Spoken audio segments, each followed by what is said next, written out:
কবরে যাওয়া লাগবে কি লাগবে না? যাওয়া লাগবে না, কার কার হাত তুলেন? একজনও নাই? সবাই কবরে যাবেন? যাওয়া লাগবে, কেউ বাঁচতে পারবে না। দাদা চলে গেল, বাবা চলে গেল, মামা চলে গেল, আমারও যাওয়া লাগবে। সেলিব্রিটি চাই, আরো সম্পদের পাহাড় চাই। ব্যস্ত, আমরা মহা ব্যস্ত। এত ব্যস্ততা কিসের? স্টপ, থামেন, অনেক হয়েছে, আর না। বসেন, একটু ভাবেন। দাদা চলে গেল, বাবা চলে গেল, মামা চলে গেল, আমাকেও চলে যেতে হবে। মাঝে মাঝে কবরস্থানে যাবেন, যে একটু দেখবেন এই কবরস্থানে শিশুরা শুয়ে আছে, কিশোররা শুয়ে আছে, আপনার মতো তাগড়া যুবকরা শুয়ে আছে, ওদেরও রক্ত গরম ছিল আপনার মতো। আজরা নাই, সব শেষ। আপনাকেও যেতে হবে। এই কবরে আমাদেরকে যেতে হবেই। কবরের প্রশ্নের উত্তর দিতে হবে। চিল্লায় বলেন ঠিক কিনা? কবরে প্রথম প্রশ্ন করা হবে, মার রব্বুক, তোমার রবের নাম কি? আমাদের রব কে? ওমা দীনুক, তোমার ধর্মের নাম কি? আমাদের ধর্মের নাম কি? বিশ্বনবীর চেহারা দেখিয়ে বলা হবে, এই লোকটাকে তুমি চিনো কিনা? চিনি না আমরা? আমাদেরকে জিজ্ঞেস করা হবে, রবকে? বলবো আল্লাহ। ধর্ম কি? বলবো ইসলাম। এই লোকটারে চিনো নাকি? আমরা বলবো চিনি, আমাদের প্রাণের নবী মুহাম্মদ সাল্লাল্লাহু। তিনটা প্রশ্নের উত্তর করতে পারলে এডিশনাল আর একটা প্রশ্ন, ওমা ইলমু। এই তিনটা প্রশ্নের উত্তর জানলা কেন? নকল করছো নাকি? বাংলাদেশে নকল আছে না নাই? কোথায় নকল করে? হ্যাঁ, কিছু লিজেন্ড আছে দেখি, একেবারে জামার ভিতরে নকল, টুপির ভিতরে নকল, স্কেলের ভিতরে নকল, মৌজার ভিতরে নকল। আছে না নাই?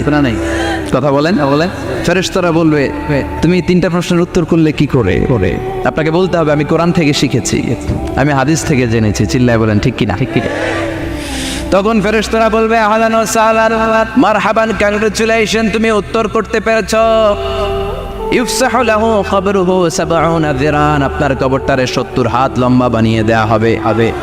ইফতাহু লাহু বাবুন ইলাল জান্নাহ, জান্নাতের দিকে দরজা করে দেয়া হবে। ইলবাসু মিন লিবাসিল জান্নাহ, জান্নাতের পোশাক পরিয়ে দেয়া হবে। আর বলা হবে, নাম কানাউমিল আরুস, বাসর রাতে কনেকে নিয়ে বর যেমনি শান্তির ঘুম, আরামের ঘুম দেয়, তুমিও ঘুম দাও, ঘুমাও। You should get some sleep now, you are very tired man. ঘুমাও, অনেক হয়েছে, ঘুমাও। তোমার এই ঘুম কেউ ভাঙাবে না, ইসরাফিলের সিঙ্গার ফুৎকার ছাড়ো। আল্লাহ লম্বা ঘুম যেন দিতে পারি, তৌফিক দাও। আর যারা ইসলাম বিরোধী, কোরআন বিরোধী, বিশ্বনবী বিরোধী, তাদেরকেও প্রশ্ন করা হবে, তোর রব কে? মার রব্বুক, সে বলবে, লা আদরি, আমি কিছু জানি না, আমি মাপ চাই, দোয়াও চাই। কথা কন, জানি না, আমি কিছুই মনে করতে পারছি না, আমি কিছু জানি না, আমার ধর্ম নাই, কর্ম নাই, আমার ধর্ম যার উৎসব সবাই, আমার কোনো ধর্ম নাই, আমার কোনো নামাজ রোজা নাই, আমার কোনো রব নাই। দ্বিতীয় প্রশ্ন, ওমা দীনুক, তোর ধর্মের নাম কি?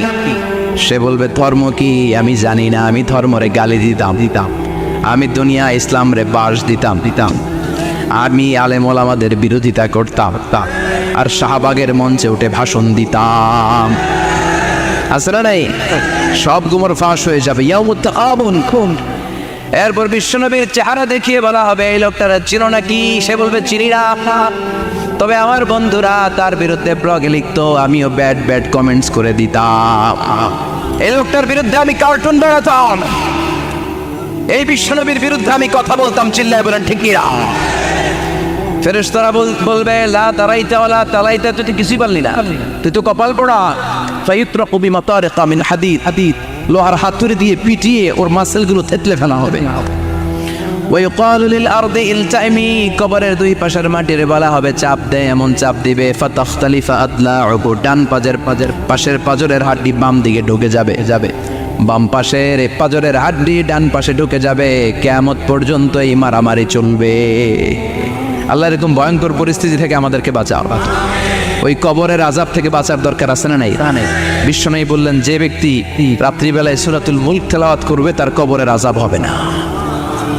ইন্না হাযিহি সূরাতুন আযীমা মানিআতুন মিন আযাবিল কবর, এই সূরাটা এমন সূরা, সাধারণ কোন সূরা না। এই সূরাতুল মুলক যে রাত্রিবেলায় তেলাওয়াত করবে, তার কবরের আযাব থেকে তারে বাঁচিয়ে দিবে কে? নাম্বার 1 ফাজিলাত স্ট্যাটাস মনে থাকবে তো? 2 নাম্বার স্ট্যাটাস শাফাআত লি সাহিবিহা। এই সূরার তেলাওয়াতকারীর জন্য কিয়ামতের দিন সুপারিশ করবে। কোরআন সুপারিশ করবে, চারটেখানি কথা না।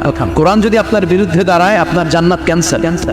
আর কোরআন যদি আপনার ব্যাপারে আল্লাহর কাছে রেকমেন্ডেশন করে, জান্নাত আপনার জন্য ওয়াজিব করে দিবে কে? এজন্য বিষ্ণু বললেন শাফাআত লি সাহিবিহা, কিয়ামতের দিন তেলাওয়াতকারীর জন্য আল্লাহর কাছে সুপারিশ করবে। 2টা গেল। 3 নাম্বার বিষ্ণু বললেন খাসামাত আন সাহিবিহা, এই সূরাটা কিয়ামতের দিন এই সূরার তেলাওয়াতকারীর পক্ষ নিয়ে আল্লাহর সাথে ঝগড়া করা শুরু করে দিবে। আল্লাহর সাথে ডিবেট করবে, ঝগড়া করবে, যতক্ষণ না হাত্তা আদখালাহুল্লাহুল জান্নাহ। হাদিসের টেক্সট হচ্ছে যে যতক্ষণ না আল্লাহ তাআলা তাকে জান্নাতে না ঢোকায়, ততক্ষণ ওই সূরার তেলাওয়াতকারীর পক্ষ নিয়ে আল্লাহর সাথে বিতর্ক, ঝগড়া, তর্ক চলতেই থাকবে।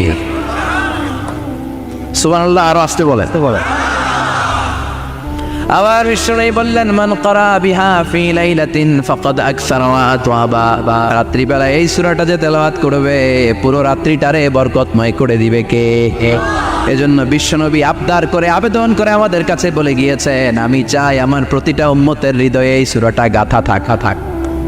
আমি চাই আমার প্রতিটা উম্মতের সিনার ভিতরে এই সূরার 30টা আয়াত গ্রথিত করা থাক। সুবহানাল্লাহ পড়েন। মাত্র 30টা আয়াত মুখস্থ করতে রাজি আছেন? 1 মাসে কয় দিন? প্রতিদিন একটা করে আয়াত মুখস্থ করলে এই সূরা মুখস্থ করতে লাগবে কয় দিন? হ্যাঁ, হোমওয়ার্ক। এটা আপনাদের বাড়ির কাজ, যেহেতু ক্লাসে হোমওয়ার্ক দেওয়া যায় না। আরবিতে বলে আল ওয়াজিব আল মানজিলি। আমি গতানুগতিক তাফসির করি না, আমি সমাজের খুঁতগুলো ধরে ডিসকাশনের মতো আমি করি। বিভিন্ন জেলায় যে ওখানকার ইয়াংদের সাথেও বসি, কথা বলি, এটাই আমার তাফসির, এটাই কোরআনের এক্সপ্লেনেশন আর ইন্টারপ্রিটেশন। এতেই মানুষ উপকৃত হয় বেশি। চিল্লা এখন ঠিক কিনা? তো এটা আপনাদের বাড়ির কাজ, মাইথার দিয়া বাসীদের বাড়ির কাজ। হায়াতে আল্লাহ বাঁচায় রাখলে আবার কখনো দেখা হলে জিজ্ঞেস করবো যে মুল্ক মুখস্থ হয়েছে কিনা। কে মুখস্থ করবেন না হাত তোলেন। সবাই করবেন। এবার কে মুখস্থ করবেন হাত তুলে আমার না আল্লাহর দেখা। আল্লাহ তুমি কবুল করো। আর জোরে পড়েন আমিন। হাত নামান। এই সূরাটা it's an eye opener for you. এটা আপনার চোখ খুলে দিবে। এই সূরাটা আপনার চোখকে খুলে দিবে, আপনার ঘুমন্ত বিবেককে জাগিয়ে তুলবে। স্রষ্টার ব্যাপারে আপনার যদি কোনো সাসপিশন থাকে, সন্দেহ থাকে, এই সন্দেহের পাহাড়কে ভেঙে এই সূরা চুরমার করে দিবে। চিল্লায় বলেন সুবহানাল্লাহ। আল্লাহ ডেকে বলে গোলাম, কিছু নাস্তিক আছে আমারে খুঁজে পায় না, এরকম কপাল পোড়া নাদান নাস্তিক বাংলার জমিনেও আছে না নেই? এরা বলে আনসিন ইজ নাথিং, যেটা দেখা যায় না ওইটা মানি না। বলে না do you see the air in the atmosphere? বাতাসে, বায়ুমণ্ডলে যে বাতাস ঘুরে বেড়ায়, এটাকে তুমি দেখো তো মানো কেন? Why do you believe on that? Why do you believe on air? বাতাস বিশ্বাস করস কেন? কপাল পোড়া। নাস্তিকরা বাতাস মানে না। কথা কয়। Do you see the bad headache someone feel in his head and he's shouting? মাথার ব্যথায়, মাইগ্রেনের পেইনে যখন কেউ চিৎকার করে তার মাথার ব্যথা দেখা যায়। আমার এখন প্রচন্ড মাথা ব্যথা যদি হয়, আপনারা দেখতে পাচ্ছেন তো নাস্তিকরা কি মাইগ্রেনের পেইন বিশ্বাস করে না? মাথা ব্যথা বিশ্বাস করে কি করে না? বাতাস বিশ্বাস করে কি করে না? কয় আনসিন ইজ নাথিং, যেটা দেখি না ওইটা বিশ্বাস করি না। কপাল পোড়া। আল্লাহ ডেকে বলে গোলাম আমার সৃষ্টির দিকে তাকা, আকাশের দিকে তাকা, বাতাসের দিকে তাকা, সাগরের দিকে তাকা। সাগরের মধ্যে আমি আল্লাহ আছিনা নাই? বিশাল বড় বড় পাহাড়ের দিকে তাকা, ঝর্ণার দিকে তাকা, ঝর্ণার মধ্যে আমি আছিনা নাই? ঝর্ণা রে বলনা রে কার বিরহে পাগল পাড়া তুই, কার মিলনে ফুল ফসলে ভরা রে তোর দুকুল বই, কার মিলনে ফুল ফসলে ভরা রে তোর দুকুল বই। ঝর্ণা রে বলনা রে কার বিরহে পাগল পাড়া তুই। সুবহানাল্লাহ পড়ে। ঝর্ণার দিকে তাকাও, সাগরের দিকে নজর করে দেখো, বিশাল পাহাড়ের দিকে নজর করে তাকাও, ওই পাহাড়ের মধ্যে আল্লাহরে খুঁজে বাবা। চিল্লায় বলেন ঠিক কিনা? এদিনে ইমাম আবু হানিফার হাতে হাত রেখে শাহাদা বাক্য পাঠ করেছে। সুবহানাল্লাহ পড়ে।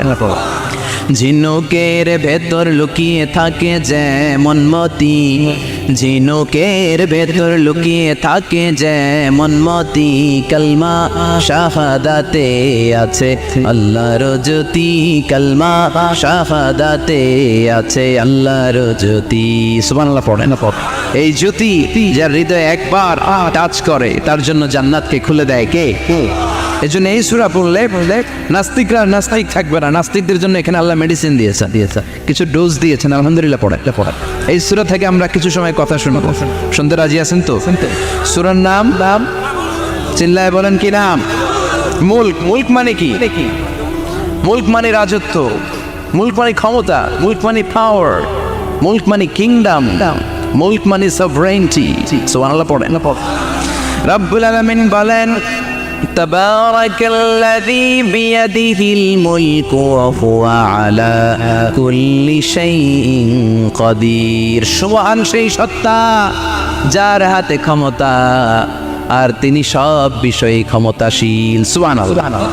তাবারাকাল্লাযী বিয়াদিহিল মুলক, মহামহিম সে সত্তা, সুমহান সে সত্তা, বিয়াদিহিল মুলকু যার হাতে ক্ষমতা। ক্ষমতা কার হাতে? চিৎকার করে বলতে হবে কার হাতে? নাকি আমাদের হাতে? না সরকারের হাতে, পুলিশের হাতে, র্যাবের হাতে, মাশরাফির হাতে, হিরো আলমের হাতে? ক্ষমতা কার হাতে? ক্ষমতা শুধুমাত্র একজনের হাতে। চিল্লায় বলেন তিনি কে? আল্লাহর হাতে ক্ষমতা। আর তিনি হচ্ছেন সকল ক্ষমতার উৎস, centre of the all powers. সব ক্ষমতার উৎস কে? নাকি জনগণ? আমরা কিন্তু এটাই শিখি, এদেশে আমাদেরকে রাষ্ট্রীয়ভাবে শেখানো হয় এটা রাষ্ট্রীয় কুফরি। সকল ক্ষমতার উৎস জনগণ নয়, সকল ক্ষমতার উৎস কে? উনি ক্ষমতার উৎস, তিনি ক্ষমতাশীল, মহা ক্ষমতাধর। তার ক্ষমতার সাথে কারো তুলনা হয় না। আমাদের কি ক্ষমতা? কথা বলে বল্লা পোকার কেমন খেয়েছেন? হ্যাঁ, মৌমাছি কামড়াইছে, মৌমাছি কামড়াইলে চিল্লাচিল্লি শুরু করে। তো কি ক্ষমতা আছে আপনার? বল্লা কামড় মেয়েরা দেয় তো ওটা ধরে যে মার মইটাও পারি। কুত্তায় কামড়াইলে আমরা কুত্তারে কামড়াইতেও পারি না। কথা বলেন। আমরা নাকি ক্ষমতার মালিক। পিছন থেকে কেউ যদি বলে হুজুর সাপ, মজা করে বলছি এতই ভয় পাইছি। আসলে যদি ফাঁস করে আসতো সব দৌড়। স্লোগান দেওয়ার বলায় লিল্লাহে তাকবীর, আল্লাহু আকবার, আমার ভাই তোমার ভাই, কাপায় ফেলাম নামায় ফেলাম। কথা বলেন। আর যদি পেছন থেকে কেউ আওয়াজ করে বলে সাপ, দৌড়। আপনারা কি দৌড় দিবেন? আমরা এদিক দিয়ে দৌড় দেবে। কথা কন। চাচা আপন প্রাণ জীবন বাঁচানোর জন্য ভয়ে পাগল। সাপ লাগবে না, বাবা ভেঙছিলেন মাইটার দিয়ে নাই বোধ হয়। আছে কি করে খালি লাফায়। 10টা বাবা ব্যাং যদি ছেড়ে দেওয়া হয় স্টেজে 2টা আর বাকি 8টা এদিকে, বাবা ব্যাং আর কি লাভ দিব? এর চেয়ে লাফালাফি শুরু করবো আমরা। কথা বলে। আর আমরা দাবি করি আমরা ক্ষমতার উৎস। কোনো ক্ষমতা নাই। একবার ডায়রিয়া হলে 3 বার টয়লেটে গেলে আর চেহারার দিকে তাকানো যায় না। কারে মাফ করে দে, আই মরে যাইও, আই হাইতান ন আছে না নাই? তো পারবেন না কেন? আপনার না ক্ষমতার উৎস? আপনি না ক্ষমতার উৎস। আরে আপনার তো কোনোই ক্ষমতা নাই। খুলিকাল ইনসানু দাঈফা, মানুষকে দুর্বল থেকে দুর্বল করে তৈরি করেছে কে? এজন্য রব্বুল আলামিন বলেন তাবারাকাল্লাযী বিয়াদিহিল মুলকু ওয়া হুয়া আলা কুল্লি শাইইন কাদির। সুমহান সেই সত্তা যার হাতে ক্ষমতা। চিল্লায় বলেন ক্ষমতা কার হাতে? আমাদের হাতে কোনো ক্ষমতা নাই। আমরা হলাম দুর্বল। আমরা কি দুর্বলের ঘরের দুর্বল। আমরা যখন জন্মেছিলাম দুর্বল।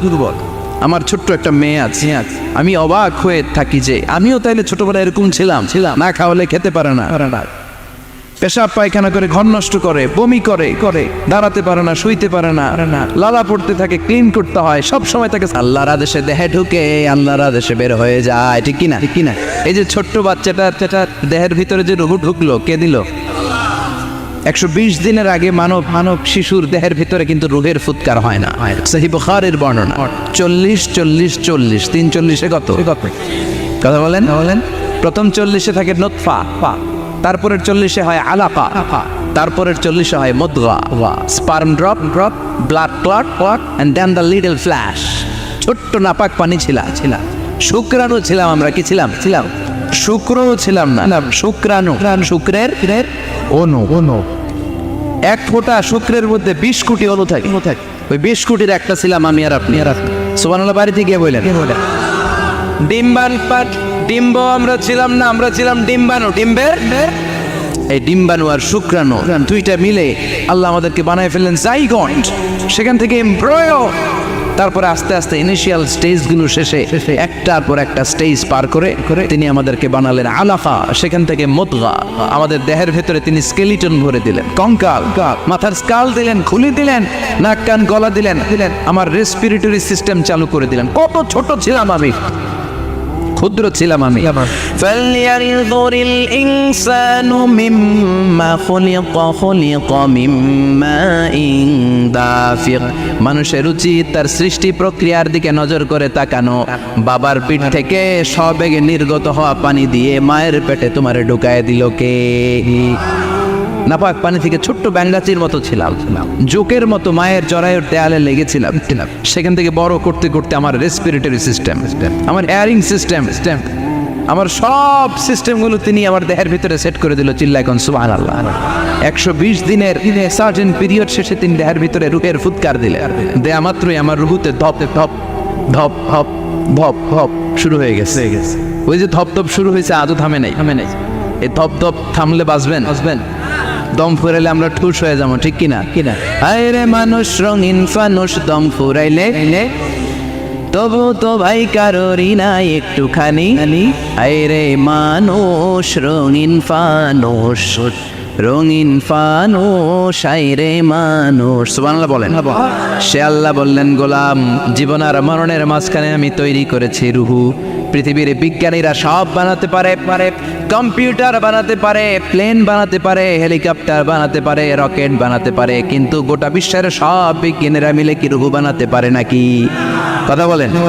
গত বছর সোফিয়া নামে একটা রোবট আসছিল না? কথা গণ। ওটা মাথা উঁচু করে নিচু করে কথা বলতে চায়, মানুষের মতো হতে চায়। আসলে কি মানুষ? ওটার মধ্যে কি রুহু আছে? রুহু বানাইতে পারবে কেউ? এই রুহু নিয়ে যে কত গবেষণা, মুমূর্ষ রোগীদের উপর গবেষণা চালিয়েছে অনেক। বুলেট প্রুফ গ্লাসের ভিতরে মুমূর্ষ রোগীকে রেখে তারা চেক করতে চেয়েছে আমেরিকান বিজ্ঞানীরা যে রুহু কোন দিক দিয়ে বেরোয়। তারা ওজন করে দেখে, মানুষ মরে গেলে কোন লাশের ওজন বেড়ে যায়, কোন লাশের ওজন কমে যায়। যেটাতে কমে গেছে 2-1 কেজি কমে যায়, আর অবাক কি আগে ছিল 80 কেজি, এখন 78 কেজি, তার মানে 2 কেজি না, এটাই রুহু। এটাই কি? এটা হচ্ছে গবেষণার ধাপ। অনেকগুলো মডিউল তারা আনে, অনেক মুমূর্ষ রোগীকে গ্লাস ফিটিং করা, ইন্টেন্সিভ কেয়ারে রেখে তারা অবজার্ভ করে, আর অক্সিজেন মাস্ক খুলে দিয়ে তারা দেখে যে লোকটা ছটফট করে কিভাবে মরে। মরার আগে ওজন মাপছিল 80 কেজি, মরে গেছে পরে আবার ওজন দিয়ে দেখে 78 কেজি। কমছে কয় কেজি? বিজ্ঞানে কয় পাইছে। সবাই কয় কি পাইছে? কয় রুহু। কই পাইলেন? কয় আগে 80, এখন 78, 2 কেজি। রুহুর ওজন কয় কেজি? তো বিজ্ঞানীদের সিস্টেম হচ্ছে যে কোনো একটা বিষয়ের উপর গবেষণা চালালে তারা পূর্ণাঙ্গ ডিসিশনে পৌঁছতে পারে না। They couldn't jump to the final conclusion just on one module, based on one module. They cannot do it. তাদের অনেকগুলো মডিউল আনতে হয়। তারা আবার নমুনা আনলো আরেকটা। মুমূর্ষ রোগী, অক্সিজেন চেম্বার লাগানো, মাস্ক লাগানো, এটা খুলে ফেললে মরে যাবে। বুলেট প্রুফ করা গ্লাসের ভিতরে ঢুকিয়ে এটার ওজন মাপ, এটার ওজন 60 কেজি। এবার মাস্ক খুলছে, ছটফট করে, এটা শেষ। এবার মাপ দেখ, এবার মাইপা দেয়া গেছে 63 কেজি। ঠিক আছে, কয় কেজি বাড়ছে? এক একটার এক এক সিস্টেম হইতেছে, কোনোটা কমে, কোনোটা বাড়ে, কোনোটা কিচ্ছু হয় না। সবাই কয় তাইলে আপনি রুহু পাইলেন কই? আগেরটা কম ছিল, মনে করছিলেন 2 কেজি কমছে, ওইটাই রুহু এখন 3 কেজি বাইরে গেছে। মিলাইবেন কি দিয়া? কথা গন। আল্লাহ ডেকে বলে, গোলাম, কিয়ামত পর্যন্ত একটার পর একটা মুমূর্ষ রোগীকে বুলেট প্রুফ গ্লাসের ভেতরে ঢুকাতে পারবি, গবেষণা করতে পারবি, মাগার রুহু খুঁজে পাবি না। চিল্লায় বলেন ঠিক কিনা? কারণ এই রুহুর মালিক কে? সে আল্লাহ বললেন, আল্লাযী খালাকাল মাউতা ওয়াল হায়াতা লিয়াবলুয়াকুম আইয়ুকুম আহসানু আমালা। জীবন আর মৃত্যু বানালাম তোমাদেরকে পরীক্ষা করার জন্য। পরীক্ষা আছে না নাই? গোটা দুনিয়াটাই পরীক্ষা। আল্লাহ যারে পছন্দ করে বেশি তার পরীক্ষাও। আশাদ্দুন নাসি বালাআন আল আম্বিয়া। এই পৃথিবীতে আল্লাহ সবচেয়ে বেশি বালা মুসিবত দিয়ে পরীক্ষা করেছেন নবীদের। কারণ নবীরা আল্লাহর কাছে কম প্রিয় না বেশি প্রিয়? যেহেতু প্রিয় বেশি, পরীক্ষাও। এজন্য মুমিনের উপর যদি পরীক্ষা আসে, মুমিনের উপর যদি অত্যাচার আসে, মুমিনের উপর যদি ধৈর্যের পরীক্ষা আসে, জেল জরিমানা আসে, মুমিন ওইটারে ভয় পায় না। মুমিন ভয় পায় একজনকে, চিল্লায় বলেন তিনি কে? কারণ আল্লাহর ঘোষণা ওয়ালা তাহিনু ওয়ালা তাহজানু, ঘোষণাটা কার? ভয় নাই, তোদের চিন্তা নাই, আনতুমুল আ'লাউনা ইন কুনতুম মুমিনিন, তোমরাই বিজয়ী হবা যদি মুমিন হও, যদি মুমিন হও। এজন্য ধৈর্যের পরীক্ষা দিতে হবে, আল্লাহর উপর তাওয়াক্কুল করতে হবে, অত্যাচার আর জুলুম আল্লাহর নামে সহ্য করে যেতে হবে। চিল্লায় বলেন ঠিক কি না? কারণ মুসলিমের সাথে আল্লাহ থাকে। মুসলিমের বদদুয়াকে বিশ্বনবী ভয় করতে বলেছেন, কারণ মুসলিমের বদদুয়ার মাঝে আর আল্লাহর মাঝে পর্দা থাকে। যারা দুনিয়ার বুকে জুলুম করে তাদেরকে ক্ষমতার মস্তক থেকে নামিয়ে দেয় কে? আর যারা মজলুম হয়, যাদের রক্ত দিয়ে জমিন ভেজে, তাদেরকে জমিনের ক্ষমতা দিয়ে দেয় কে? আর যারা রক্ত ঝরায়, ইতিহাস বলে তারা শেষ পর্যন্ত প্রাণ আর জান নিয়ে পালাবার জায়গাটা পায় না। চিল্লায় বলেন ঠিক কি না? এজন্য মুমিন খুব ভালো করে জানে, রাত্রি যত গভীর হয়, সুবহে সাদিকের সময় কাছে আসতে থাকে।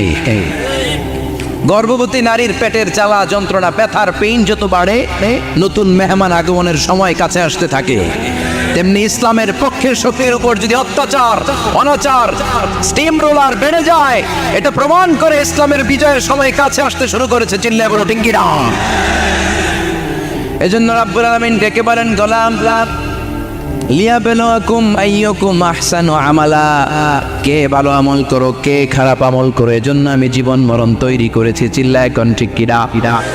এরপর আল্লাহ বললেন, ওয়ালাকাদ যায়্যানাস সামাআদ দুনিয়া বিমাসাবিহা ওয়া জাআলনাহা রুজুমান লিশ-শায়াতিন। সুবহানাল্লাহ বলেন। ওয়ালাকাদ যায়্যানাস সামাআদ দুনিয়া। মাইকম্যান কোথায়? সাউন্ডটা বাড়াও। এত দুর্বল কেন তোমার সাউন্ড? মনে হচ্ছে আমি মাইক ছাড়া কথা বলছি। সাউন্ডটাকে স্ট্রং করো।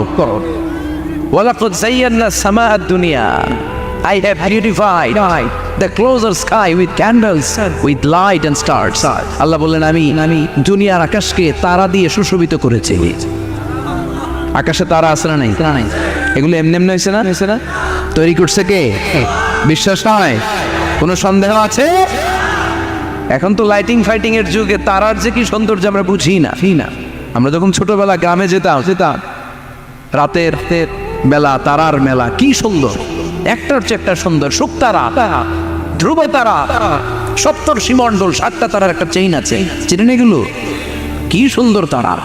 এগুলো তৈরি করে রেখেছে কে? প্রথম আকাশের মহাশূন্যকে আল্লাহ এই তারকা দিয়ে বিউটিফাই করেছেন। ইটস এ ক্যান্ডেল, আল্লাহ সাজিয়ে রেখেছেন। আমরা খালি চোখে যেটা দেখি, এটা কিন্তু আকাশ না, এটা প্রথম আকাশ নয়। প্রথম আকাশ যে কত দূরে আমেরিকান নাসার বিজ্ঞানীরাও জানে না। খালি চোখে আমরা যা দেখি, এটা প্রথম আকাশের মহাশূন্য। এর অনেক অনেক অনেক উপরে প্রথম আকাশ, এরপরে দ্বিতীয় আকাশের মহাশূন্যের স্তর শুরু, এরপরে দ্বিতীয় আকাশ, তারপরে তৃতীয় আকাশের মহাশূন্যের স্তর শুরু, তারপরে তৃতীয় আকাশ, একটার চেয়ে আরেকটা বড়। প্রথম আকাশের চেয়ে দ্বিতীয় আকাশ কত বড় বলি? আপনার হাতের আংটিটা যদি সাহারা মরুভূমিতে আপনি ছুঁড়ে ফেলে দেন, পুরো মরুভূমির তুলনায় আংটি যত ছোট, আল্লাহর দ্বিতীয় আসমানের তুলনায় আল্লাহর প্রথম আসমানটা ঠিক তত ছোট। একটার চেয়ে একটা বড়, একটার চেয়ে একটা বড়। সূর্য দেখে আমরা অবাক হয়ে যাই। 9,30,00,000 মাইল দূরে, এই পৃথিবীর চেয়ে 13 লক্ষ গুণ বড়। এটার সানশাইন, আলো আসতে পৃথিবীতে 8 মিনিট 18 সেকেন্ড লেগে যায়। আমরা মনে করছি সূর্যই বড়। আমরা বসে আছি মাইথার দিয়াতে, তাই না? এই জায়গাটার নাম কি? মাইথার দিয়া। কিন্তু খালি এতটুকু প্যান্ডেলের সমান। কত বড় মাইথার দিয়া! এই পুরো মাইথার দিয়ে কোন থানায় পড়ছে? দাউদকান্দি হচ্ছে কুমিল্লার 16টা থানার একটা, ঠিক কিনা? 16 থানা মিলে কুমিল্লার একটা জেলা। এরকম কয়টা জেলা আছে? 64 জেলা। এই 64 জেলা মিলে আমাদের সুজলা সুফলা, শস্য শ্যামলা, ডিজিটাল বাংলাদেশ। কথা গণ। আর বাংলাদেশ হচ্ছে পৃথিবীর সবচাইতে বড় দেশ। হ্যাঁ, 64 জেলা, এরপরে ছোট। যাদের অ্যাটলাস ম্যাপ নিয়ে যাদের ধারণা আছে, তারা দেখবেন বাংলাদেশ এই শব্দটা লেখার জায়গাও আমরা পাই না। মানচিত্রে বাংলাদেশ শব্দটা লেখার জায়গা পায় না। বিআরএ উঠে যায় ইন্ডিয়ার উপর, আর ডিএসএ উঠে যায় আবার ইন্ডিয়ার উপর। মাঝখানের দুইটা অক্ষর বাংলাদেশের উপরে পড়ে, চিল্লায় বলেন ঠিক কিনা? এটা কত ছোট দেশ, পাশের ইন্ডিয়া 20-25 গুণ বড়। ইউরোপ আমেরিকার অনেক দেশ আছে, আমেরিকায় বাংলাদেশের চেয়ে শতগুণ বড়, কানাডা কয়েকশো গুণ বড়, রাশিয়া কয়েকশো গুণ বড়। এরকম প্রায় 200 দেশ নিয়ে পৃথিবীর স্থলভাগ আর 70% হচ্ছে শুধু পানি। এই সব মিলে আমাদের এই পৃথিবী। আর এত বড় পৃথিবীর চেয়েও নাকি সূর্য 13 লক্ষ গুণ বড়। তার মানে সূর্যই বড়? না, সূর্যের চেয়ে অনেক বড় তারা আছে। সূর্যের পরে পৃথিবীর সবচেয়ে কাছের যে তারা বা স্টার, ওটার নাম হচ্ছে প্রক্সিমা সেন্ট্রাই। নাম কি? প্রক্সিমা সেন্ট্রাই। এরপরে আলফা সেন্ট্রাই এ, আলফা সেন্ট্রাই বি, ইটা ক্যারিনা, বেটেলজিউস, এরকম একটার পর একটা তারা। যেই সূর্য পৃথিবীর চেয়ে 13 লক্ষ গুণ বড়, বেটেলজিউস নামে একটা তারা আছে, ওটা সূর্যের চেয়ে 33 কোটি গুণ বড়। তার মানে কি বেটেলজিউসই সবচেয়ে বড় না? ছোট্ট একটা তারা। এই বেটেলজিউসরে খেয়ে ফেলাইতে পারে এরকম 1000 কোটি গুণ বড় সাইজের তারা আছে না নাই? এরকম কয়েক বিলিয়ন তারা নিয়ে আমাদের গ্যালাক্সি গঠিত। আমাদের গ্যালাক্সি, এটার নাম মিল্কি ওয়ে। এটার নাম কি? আমাদের গ্যালাক্সি। এই গ্যালাক্সিতে আমাদের অবস্থান। এরকম কত হাজার কোটি গ্যালাক্সি আছে, আমেরিকার নাসার বিজ্ঞানীরাও জানেন। আমাদের গ্যালাক্সির সবচেয়ে কাছের যে গ্যালাক্সি, ওই গ্যালাক্সিটার নাম হচ্ছে অ্যান্ড্রোমেডা। কি নাম? অ্যান্ড্রোমেডা। আমাদের গ্যালাক্সি থেকে কেউ যদি কাছের গ্যালাক্সি অ্যান্ড্রোমেডাতে যেতে চায়, তার 2.5 মিলিয়ন লাইট ইয়ার্স সময় লেগে যাবে। কথাটা কঠিন হয়ে গেছে, আমি ভেঙে বলি, তারপরে সুবহানাল্লাহ কই। আমাদের গ্যালাক্সির নাম মিল্কি ওয়ে। মিল্কি ওয়ে থেকে যদি কেউ অ্যান্ড্রোমেডাতে যেতে যায়, কত সময় লাগবে? 2.5 million light year. Light year মানে আলোক বর্ষ। আলোর গতিতে যদি ছোটা যায়, 2.5 মিলিয়ন মানে হচ্ছে প্রায় 25 লক্ষ। তাহলে পৃথিবীতে সবচেয়ে দ্রুতগামী যে বিষয়টা আবিষ্কৃত হয়েছে সেটা হচ্ছে আলো। এই যে লাইট মারলে যে ছুটে, এই লাইট প্রতি সেকেন্ডে 1,86,000 মাইল বেগে ছুটতে পারে। 1 মিনিটে না, 1 ঘন্টা না, 1 মিনিটে না, 1 সেকেন্ডে আলো চলে যায় কয় মাইল? 1,86,000। খুঁটিয়ে চিন্তা আপনি কল্পনা করতে পারেন? হয়তো মাথা নাড়াইতেছে না। এটা কি কল্পনা করা যাবে? আমার তো তার ছেড়ে যাচ্ছে। 1 সেকেন্ডে নাকি আলো ছুটে 1,86,000 মাইল বেগে। 1 সেকেন্ড শব্দ কইতে তো 2 সেকেন্ড লাগে। কথা কন। এর মধ্যে আলো চলে গেছে 1,86,000 মাইল। তো কোন রকেট যদি আপনি পান, যে রকেট দিয়ে সেকেন্ডে 1,86,000 মাইল বেগে রকেটটা ছুটবে প্রতি সেকেন্ডে, খেয়াল করেন, ঘন্টায় না, মিনিটে না, কিসে? সেকেন্ডে। যে রকেটটা সেকেন্ডে 1,86,000 মাইল বেগে ছুটবে, ওই রকেটটা দিয়ে আমাদের গ্যালাক্সি থেকে আমাদের পাশের গ্যালাক্সি অ্যান্ড্রোমেডাতে পৌঁছতে আপনার 25 লক্ষ বছর লেগে যাবে। সুবহানাল্লাহ। বাড়িতে গিয়ে বললেন এরকম বিশাল বিশাল তারা দিয়ে আমাদের আকাশটারে বিউটিফাই করেছে কে? এজন্য আল্লাহ বললেন, ওয়ালাকাদ যায়্যানাস সামাআদ দুনিয়া বিমাসাবিহা ওয়া জাআলনাহা রুজুমান লিশ-শায়াতিন। আমি এই দুনিয়ার আকাশটারে সুন্দর সুন্দর তারকারাজি লাইটের মতো সেটিং করে সুশোভিত করেছি। আবার এই তারকা দিয়ে আমি শয়তানদেরকে প্রহারও করেছি। সুবহানাল্লাহ। শয়তানদেরকে আল্লাহ তারা মেরে আঘাত করে। সুবহানাল্লাহ বলেন। এরপরে এই সূরার প্রথম রুকুর শেষে আল্লাহ বললেন, وَأَسِرُّوا قَوْلَكُمْ أَوْ اجْهَرُوا بِهِ إِنَّهُ عَلِيمٌ بِذَاتِ الصُّدُورِ أَلَا يَعْلَمُ مَنْ خَلَقَ وَهُوَ اللَّطِيفُ الْخَبِيرُ। আল্লাহ বললেন, وَأَسِرُّوا قَوْلَكُمْ, তোমরা যদি গোপনে কথা বলো, আও ইজহারু বিহি, কিংবা স্পষ্ট করে বলো, সব শোনে কে? আপনি যেমনি বলেন শুনবে কে? বলেনই নাই, শুধু মনে মনে ভাবছেন, শুনবে কে? সুবহানাল্লাহ কইবেন না? সাত আকাশের উপরে, আরশের উপরে তার অবস্থান, সাত জমিনের নিচে কোনো গোপনতম প্রকোষ্ঠে, কোনো ছোট্ট বাক্সের ভেতরে যদি কোনো পিপিলিকা নীরবে হেঁটে যায়, আল্লাহ বলে আমি ওই পিঁপড়ার হেঁটে চলার পায়ের আওয়াজটাও শুনতে পাই। এজন্য কেউ যেটা শোনে না, শোনে কে? এরপর আল্লাহ বললেন ওয়াল্লাযী জাআলা লাকুমুল আরদা যালুলান ফামশু ফি মানাকিবিহা ওয়া কুলু মির রিজকি ওয়া ইলাইহিন নুশুর। সুবহানাল্লাহ বলেন। আল্লাহ ডেকে বললেন গোলাম তোমাদের জন্য জমিনটারে আমি বিছানা বানিয়েছি। আল্লাযী জাআলা লাকুমুল আরদা ফিরাশা, জমিনটারে বিছানা বানিয়েছে কে? এই বিছানার মতো সমতল জমিন দিয়ে তোমরা হেঁটে বেড়াও, চলে বেড়াও, হেলে দুলে পড়ার সুযোগ নাই, ঠিক কিনা? ঠিক কিনা? এই যে মাইথার দিয়ে আজকের যে ময়দান, এটা যদি বিছানার মতো সমান না হয়তো বসতে পারতেন? কথায় গণ। এই ময়দানের প্যান্ডেলের এদিক দিয়ে উষা, এদিক দিয়ে গর্ত, এদিক দিয়ে নিচা, এদিক দিয়ে খাড়া। কেমন হইতো? কথা কর। কেউ আমার দেখতো, কেউ দেখতো না, কেউ দাঁড়াইয়া, কেউ বৈশা আছে না নাই? কিন্তু জমিনটারে সমতল বানালো কে? আপনি যদি বিমান থেকে যদি আপনি দেখেন, বিমানের গ্লাস দিয়ে, জানলা দিয়ে যদি আপনি নিচের দিকে তাকান, আপনি দেখবেন মনে হবে পুরো জমিনটাকে আল্লাহ সবুজ কার্পেট দিয়ে কার্পেটিং করে রেখেছে। এই সৌন্দর্য দিয়েছে কে? আবার রব্বুল আলামিন বলেন জমিনটারে সমান দেখে, কার্পেটিং দেখে মনে করো না তোমরা বেঁচে গিয়েছো। আমার দেয়া বিধান আমার জমিনে যদি কায়েম করতে না পারো, এই কার্পেটিং করা জমিনের ভেতরে আযাব আছে না নাই? এই পুরো জমিনের ভেতরে আছে আগুন আর আগুন। আগ্নেয়গিরি রোগ্নোৎপাত জ্বালামুখে বিস্ফোরণ করে দিয়ে গোটা বিশ্বটারে মুহূর্তে মেসাকার করে দিতে পারে কে? এজন্য আল্লাহ ডেকে বললেন গোলাম আমিনতুম মান ফিস সামাই আন ইয়াখসিফা বিকুমুল আরদা ফাইযা হিয়া তামুর। তোমরা কি ভেবেছো নাকি বেঁচে যাবা? আমি চাইলেই পুরো জমিনটারে কাঁপিয়ে দিতে পারি। আন ইয়াখসিফা বিকুমুল আরদ, খাসাফ মানে ল্যান্ডস্লাইড। খাসাফ মানে কি? ল্যান্ডস্লাইড, ভূমিধস, ভূকম্পন, আর্থকোয়েক আছে না নাই?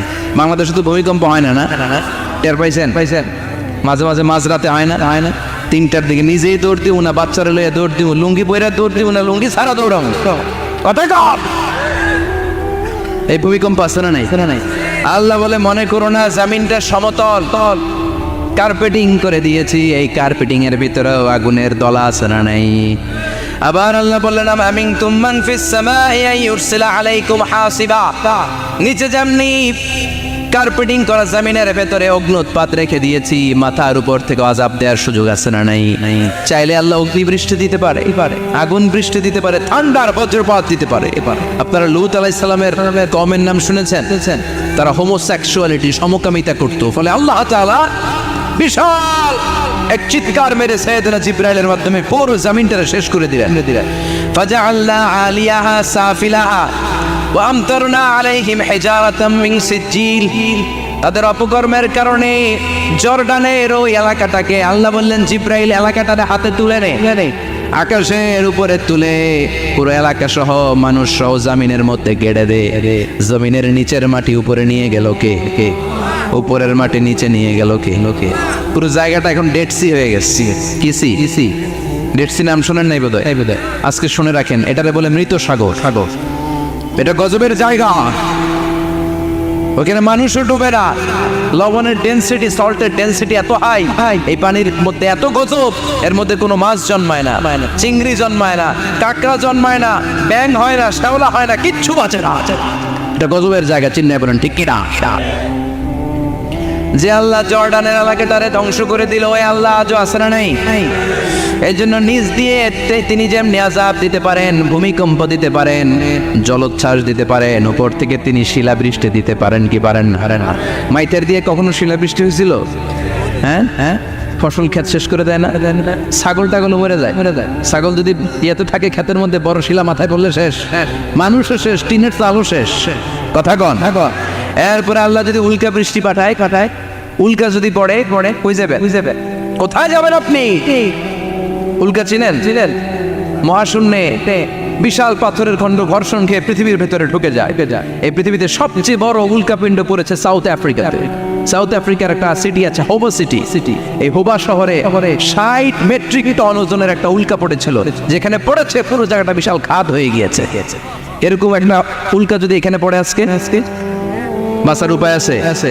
যে বিল্ডিং এ আমরা থাকি, রাত্রে বেলায় ঘুমাই আর দুম্মা চলে ধুম দেখি রাতে, ওই বিল্ডিং এ যদি একটা পড়ে, কথা কন, ডান্স ক্লাব গুলোর উপর যদি পড়ে, পতিতালয় যেগুলো আছে ওগুলা যদি পড়ে, যে হোটেল গুলার মধ্যে আকাম কুকাম হয় ওইটার উপর যদি পড়ে, নাকি আল্লাহর এখন দেওয়ার ক্ষমতা নাই? তা নাই। কথা কন। তার মানে বেঁচে গেছো, পার পেয়ে গেছো মনে করো না, নিচ দিয়েও আযাব আছে, উপর দিয়েও আযাব আছে। চিল্লায় বলেন ঠিক কি না? এজন্য ভয় পেতে হবে একজন সত্তাকে, তিনি কে? সব ক্ষমতার মালিককে। এরপরে আল্লাহ বললেন আওয়ালাম ইয়ারাউ ইলা আত-তায়রি ফাওকাহুম সাফাতিন ওয়া ইয়াকবিদনা মা ইউমসিকুহুন্না ইল্লা রাহমান ইন্নাহু বিকুল্লি শাইইন বাসীর। সুবহানাল্লাহ বলেন। আল্লাহ বলেন তোরা নাস্তিক হস কেমন করে? মানুষ নাস্তিক হয় কেমন করে? মানুষ কি মুক্ত বিহঙ্গের দিকে নজর করে তাকায় না? আকাশে মুক্ত বিহঙ্গ নাই? বিহঙ্গ বুঝছেন তো? পাখির কথা কোরআনে বললো কে? সুবহানাল্লাহ কইবেন না? ওয়া আরসালা আলাইহিম তায়রান আবাবিল, আবার কাবা ভাঙতে এলে পাঠাও আবাবিল।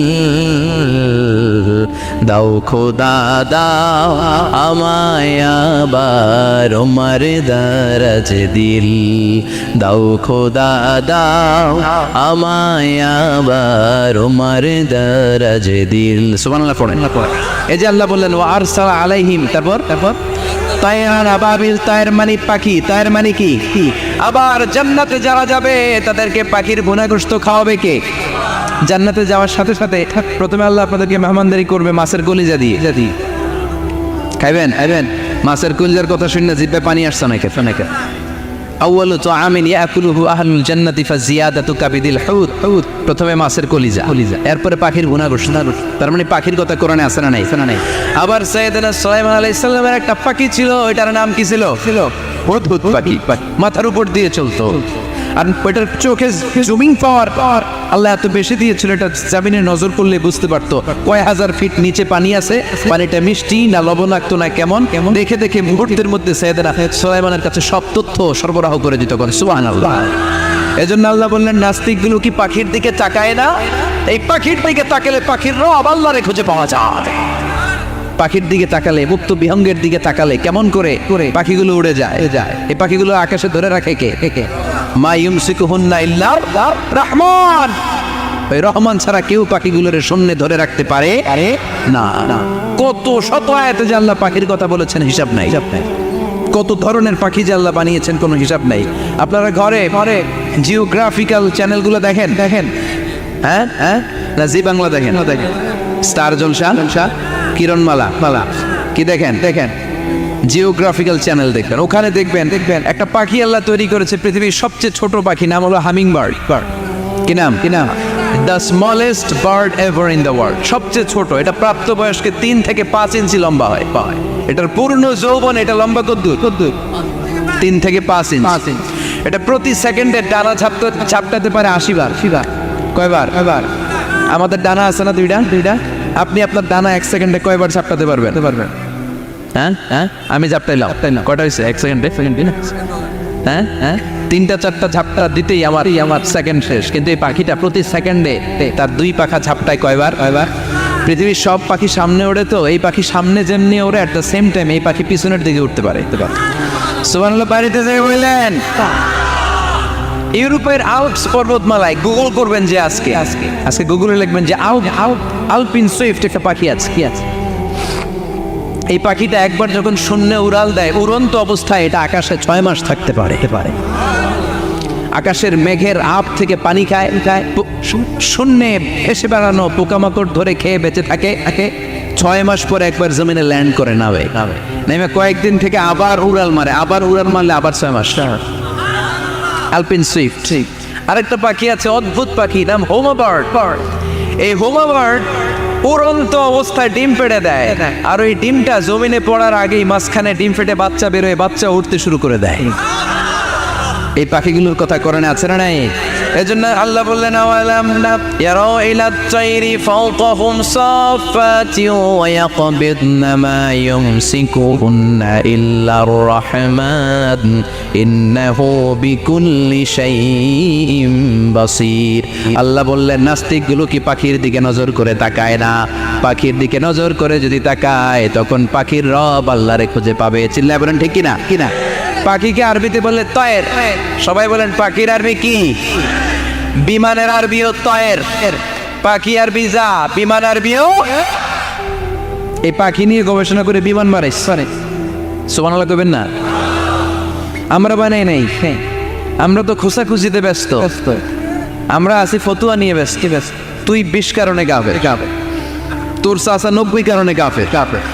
তোর চাচা মরলে যেই জায়গায় কবর দেয়া হবে, ওই কবরের মাটির উপরে যে ঘাস উঠবে, ওই ঘাস যে গরু খাবে, ওই গরুর দুধ যে খাবে, ও কাফের।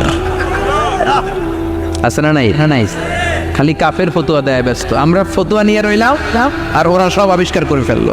উইলবার রাইট আর অরভিল রাইট, এই দুই ভাই 1903 সালে এই বিমান আবিষ্কার করেছে এই আয়াতের উপর গবেষণা করে।